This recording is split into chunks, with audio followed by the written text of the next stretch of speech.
What do we want to do today? Oh no. We could play Catherine. Or we could watch Sailor Moon.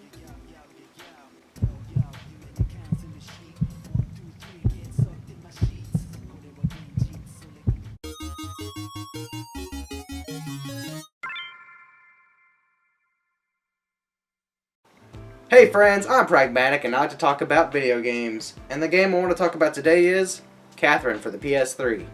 Now I don't know if you've heard, but Catherine's actually getting a remake for the PS4. And it's headed by the Persona 5 team, so it's probably going to be great. But if you've never played the original Catherine, I thought I'd do this review to give you a bit of insight and see if you'd ever want to pick it up before playing, the remake. Catherine was developed and published by Atlus. Now I've already sung Atlus's praises before with the Snowboard Kids video I did, but this game is on a completely different level when it comes to content. Snowboard Kids is cute, but Catherine is, well, sexy. But hear me out, guys. Catherine goes well beyond some skin showing. This game plays as a 3D puzzle platformer that questions the player's choices as well as their morality. Our young protagonist here is Vincent. He is currently dating the firm and well-minded Catherine. With a K. Yes, that's important. They've been dating for a while now, but when Catherine brings up the idea of marriage, Vincent isn't quite sure how he feels about it. Later that night, he discusses the whole thing with his drinking buddies. Wow, you married, huh? Hey, nothing's set in stone yet. And this is where things start to get strange. After his friends leave, Vincent decides to stay for a few more drinks. This is where he meets Catherine, with a C. You see what I mean now? Anyway, be it the alcohol or the midlife indecision, Vincent ends up sleeping with Catherine. With a C. You get it? That night, Vincent finds himself in a strange dream. Not only is he almost naked, but he has suddenly acquired horns. He learns that if he wants to escape this nightmare, he's gonna have to climb up this thing to reach the next level. This is where the gameplay starts to take place. And boy do I hope you like 3D puzzles and time limits. Normally I wouldn't be into it, but Catherine just makes it work. This is what the gameplay is all about. Climbing higher. You've really got to think outside the box to climb these cubes. There will be challenges and conditions along the way, such as fellow sheep people trying to make it to the top, and different types of cubes that can mess up your path. Yes, there will be a lot of things to get in your way, but you're not completely screwed. You'll find items like extra lives, a way to remove enemies, and the ability to create spare blocks. Use that one, oh my god, it's so helpful. I just want to take a second to note here that this whole story is narrated by a lady named Trisha, with the finest fro I have ever seen in my life. She's got an important part in the story, but I'd love to see her come back in other standalone Atlus games, and make her just narrate them. Like, make her a staple in the Atlus universe. Good evening. Welcome to the Golden Playhouse. Your guide for the night is me, the Midnight Venus, Trisha. That fro frickin' sparkles! Reaching the top means Vincent survives the night. And I mean that literally. Failure means death. You die in the dream and you die for real. But before getting to wake up from this dream, you get a little more detail about what exactly is happening. And you're faced with a question. And this is one of the most interesting things about this game. Each level ends with you answering a personal question about your beliefs on certain topics.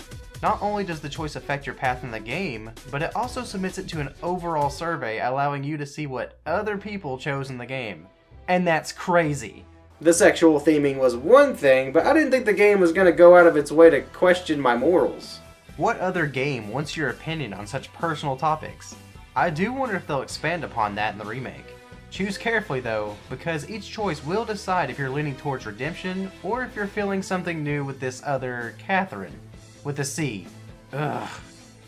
Each night will land you back at the stray sheep, and you'll find out that others are having these strange dreams as well. So have you guys heard about the woman's wrath? They say it targets cheating men and kills them. Or not. This little bar will also be an opportunity for you to text each Catherine, and how you answer them will also affect your path. I also think this is a cool way to develop Vincent's character. Like your choices become his choices. And it's just kind of cool to watch a game develop in that way. The cutscenes always have a lot of dramatic tension to them. So why am I sweating? I mean, I have to take responsibility, right?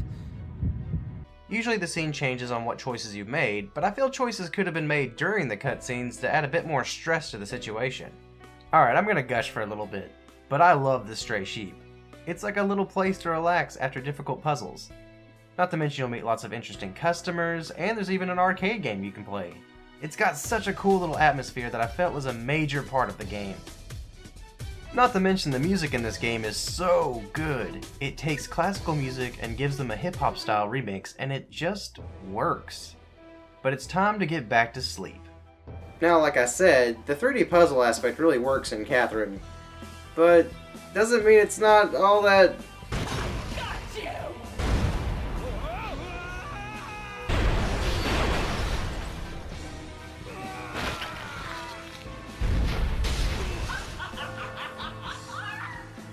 frustrating. I don't get mad at a lot of things. Bad character development, Mad Catz controllers. I was the youngest child, so I had to deal with that nightmare. I think if I was in a game, that would be my boss level, just a giant third-party controller. But in this game, the thing that frustrates me the most is this demon child. His attack patterns are so direct, and it always feels like he knows what you're trying to do. And of course he messes it up! Not to mention the entire time you're trying to climb, you have to hear... Got it. My god, it's just... shut up!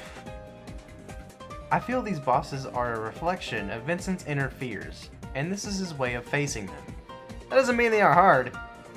It also doesn't help that every time a boss uses their special, the camera pans out way too far. It makes it really difficult to see what you're doing, and in situations with ice blocks or trap blocks, it's easy to get yourself killed. This game's too good to hate for just one boss. The way you progress is clever, the music is fantastic, and you'll find yourself really questioning which choice to make. I went with Catherine in my first playthrough. With a K, ugh. It just makes me really excited to see what they'll do with the next character, Rin. God, I'm glad they didn't make her like another Catherine with a Q. Catherine! This game is fantastic, and I can't wait to see what happens next. I'm really excited about this new character, and plus I really just want to see Midnight Venus more. Now enjoy the show until we meet again.